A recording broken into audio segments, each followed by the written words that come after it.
What if I told you that the single most effective thing you could do today to prevent a fall, more effective than any balance gadget, any grip sock, any bathroom handrail, is not something you buy, not something you install, and not a new exercise routine? The answer is simpler than that. It is a change in how you walk. One small specific adjustment to a movement you have been doing your entire life, and almost certainly doing wrong for the last several years without knowing it. After 26 years of working with adults over 70 as a physical therapist, I have seen this pattern more times than I can count. A person comes into my clinic after a fall. They feel confused. They feel embarrassed.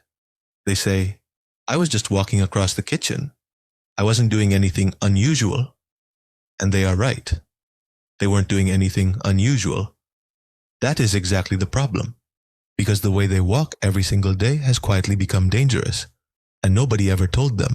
Today, I am going to change that for you. I'm going to show you what is most likely happening in your walk right now, why it is putting you at serious risk, and the one simple change that can begin protecting you immediately, starting with your very next step. No equipment, no gym, just one adjustment that could genuinely save your life. Before we dive in, if you haven't subscribed yet, I recommend you hit that button and turn on the bell so you never miss another health tip made just for you. If you enjoyed this video, type 1 in the comments. If not, type 0 to let me know how I can make better content for you. The problem shuffle. Let me describe something to you, and I want you to think honestly about whether this sounds familiar. Imagine someone walking down a hallway. Their steps are short, much shorter than they used to be. Their feet barely leave the ground with each step, sliding forward in a low, shuffling motion rather than lifting cleanly off the floor. Their upper body is leaning slightly forward. Their gaze is tilted down toward the ground, and their arms are barely swinging at their sides. They are moving carefully, deliberately, because somewhere in the back of their mind, they are aware that the floor feels less trustworthy than it used to.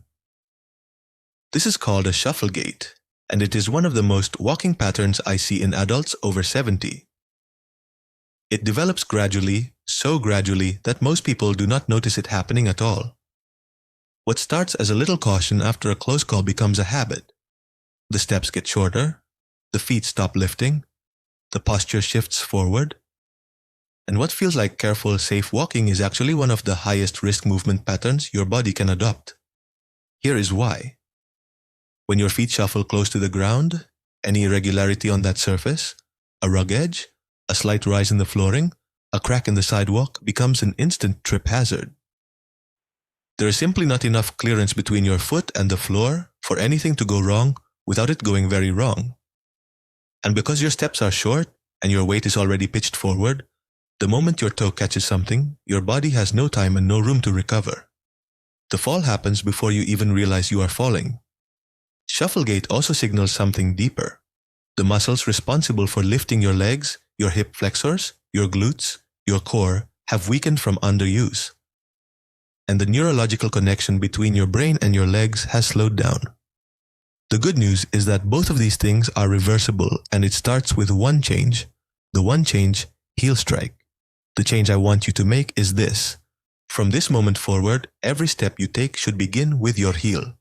This is called a heel strike, and it is how human beings are biomechanically designed to walk. When you are young and your gait is natural and unguarded, your heel hits the ground first with each step. Your weight then rolls forward through the arch of your foot across the ball and pushes off through your toes to drive the next step. It is a smooth, continuous rolling motion, and it is one of the most efficient and stable movement patterns the human body produces. But here is what happens over time. As the muscles weaken and confidence in our balance quietly erodes, that heel strike disappears.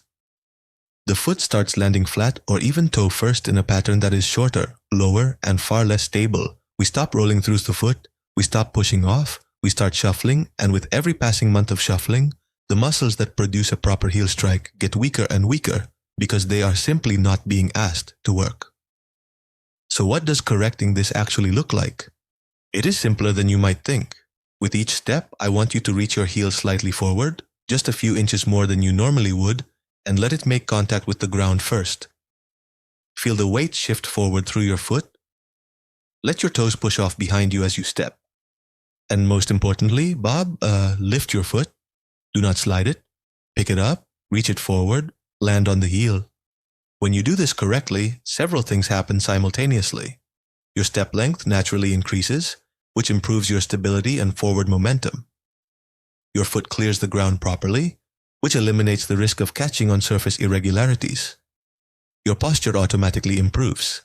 The heel strike pulls your weight back and upright out of that forward-leaning shuffle position, and your hip flexors, glutes, and core are suddenly being asked to work again, which begins rebuilding the very strength that protects you from falls. One change, one adjustment, but it triggers a chain reaction throughout your entire body that begins working for you rather than against you with every single step. Now, let me show you 5 exercises that will make this new walking pattern feel natural, automatic, and strong. Exercise 1. Conscious heel strike walk. Why it matters. Before anything else, you need to practice the heel strike itself slowly, deliberately, and with full awareness. Most people who have been shuffling for months or years have genuinely lost the motor pattern of a proper heel strike. The neural pathway that produces it has faded from disuse. This exercise rebuilds it by asking your brain and your legs to practice the movement correctly, repetition by repetition, until it starts to become automatic again. How to do it? Find a clear hallway or a long open space along a wall. Stand at one end with one hand lightly touching the wall for safety if needed. Begin walking, but this time think about nothing except your heel. With every single step, consciously reach your heel slightly forward and let it land first. Feel the contact. Feel your weight roll through the foot. Feel your toes push off. Take 10 steps forward this way. Turn carefully using small marching steps and walk back 10 steps. That is one set. Complete 3 sets. Rest for 30 seconds between sets. What to focus on? Slow down significantly for this exercise. Speed is the enemy of relearning. The slower you walk, the more conscious control you have over each step and the stronger the neural signal you are sending to your brain. Think of this as reprogramming, not just walking. Progress tip. Once you feel comfortable with the heel strike on flat ground, try it on a slightly different surface. Carpet versus hardwood, for example. The slight variation forces your nervous system to adapt and generalize the pattern, which is exactly what you need for real-world safety. Exercise 2. High knee march. Why it matters. One of the most direct consequences of shuffle gait is that the hip flexors, the muscles responsible for lifting your leg with each step, become progressively weaker. When they are weak, your foot clearance drops. When foot clearance drops, every rug, every threshold, every uneven surface is a potential trip. This exercise specifically targets those hip flexors and rebuilds the lifting reflex that keeps your feet safely above the ground with every stride. How to do it? Stand behind a sturdy chair with both hands resting lightly on the back for support. March in place, lifting your right knee towards your chest as high as you comfortably can, then lowering it back to the floor with control. Then lift the left knee. That is one full repetition. Complete 15 repetitions on each side. 30 total lifts at a slow, deliberate pace. The lift should feel effortless. If it feels too easy, you are not going high enough. What to focus on? Stand tall throughout. Do not lean your upper body backward as your knee rises. Keep your torso upright. The lifting work should come entirely from your hip, not from momentum or body lean, and control the descent just as carefully as the lift. The lowering phase is equally important for building the eccentric strength your leg needs when your foot returns to the ground. Progress tip. As this becomes easier, practice the march while moving forward slowly through your hallway. Lifting each knee before stepping, then placing your heel down first. You are now combining this exercise directly with exercise 1, which is the closest simulation of proper walking you can train at home. Exercise 3. Stride length walk. Why it matters. Shuffle gait shortens your stride dramatically, often to half or less of what it was in younger years. A short stride is an unstable stride. It reduces your momentum, disrupts your balance rhythm, and forces your center of gravity into an awkward forward-pitched position. This exercise gently challenges you to extend your stride length back toward a safer, more stable range, rebuilding the confidence and muscle memory that a proper walking gait requires. How to do it? Place two pieces of tape on the floor of your hallway about 18 inches apart. This is your target stride length. Stand at one end, take a step forward, and aim to land your heel at or just beyond the second piece of tape. Then step with your other foot, landing the heel at the same distance. Walk the length of the hallway this way, 10 full strides, then turn and return. Complete 2 full lengths of the hallway. Focus entirely on step length and heel contact. What to focus on? Do not lunge or overreach. The goal is a comfortable, natural extension of your stride, not a dramatic exaggeration. If 18 inches feels too far, start with 12. The distance matters less than the habit of reaching that heel forward with intention on every step. Progress tip. Over time, move the tape markers slightly further apart, half an inch at a time, to progressively challenge your stride length. Most people are surprised by how quickly their stride naturally lengthens once they begin training it consciously. Exercise 4. Slow motion walk. Why it matters. Speed is where proper walking mechanics break down. When we walk fast or even at our normal everyday pace, we rely on habit and momentum rather than conscious muscle control. For someone rebuilding a walking pattern, speed is the enemy. The slow motion walk removes speed from the equation entirely, forcing every muscle involved in walking to work independently and with full control. It is one of the most powerful neurological training tools available for relearning safe movement. How to do it? Stand at one end of your hallway. Begin walking at the slowest pace you can physically manage, so slow that each step takes a full 3 to 4 seconds to complete. Lift your foot, pause briefly in the air, reach the heel forward, lower it to the floor, feel the weight shift, push off with the toes and begin the next step. Walk the full length of the hallway in this slow motion style. Turn carefully and return. That is 1 set. Complete 2 sets. What to focus on? This will feel strange. Slow motion walking is genuinely difficult because it removes all the shortcuts that habitual movement relies on. Every wobble you feel is your balance system being trained. Every correction your ankle makes is your nervous system rebuilding its responsiveness. Embrace the difficulty. It is the whole point. Progress tip. Try closing your eyes for 2 or 3 slow motion steps once you feel steady near the wall. This dramatically increases the proprioceptive challenge and accelerates the neurological adaptation you are building. Exercise 5. Obstacle step over. Why it matters. The controlled environment of a hallway is a starting point, but real life is full of obstacles. Rugs, door thresholds, pet toys, electrical cords, garden hoses. Every one of these is a potential trip hazard for someone with shuffle gait and low foot clearance.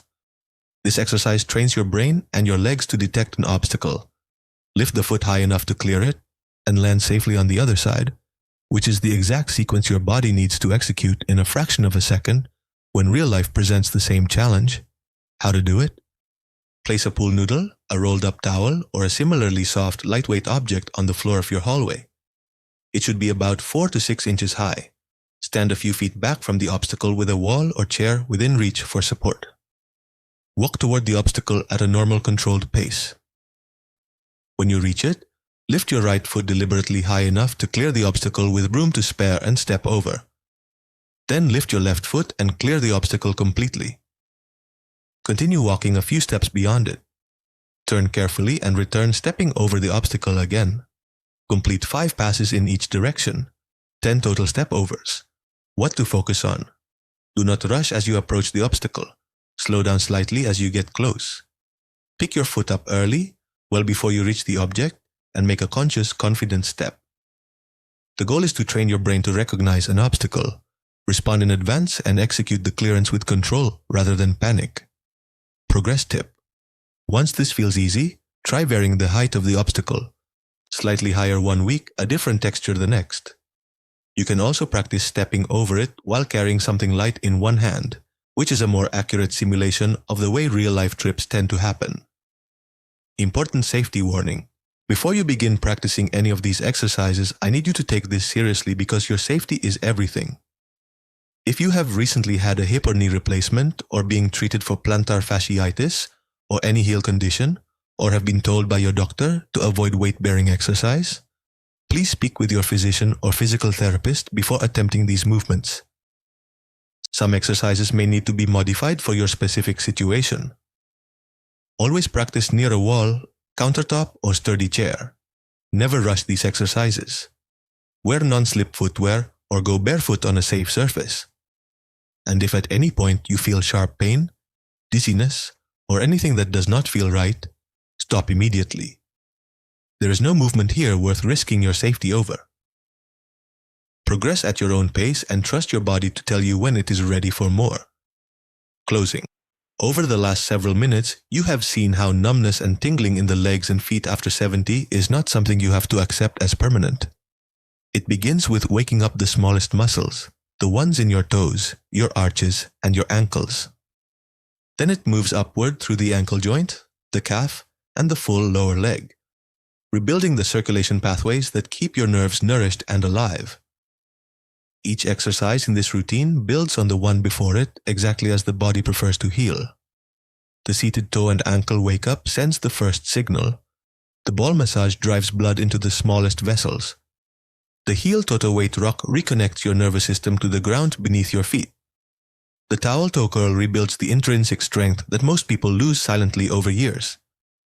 And the controlled heel raise brings everything together into one movement your body can rely on every single day.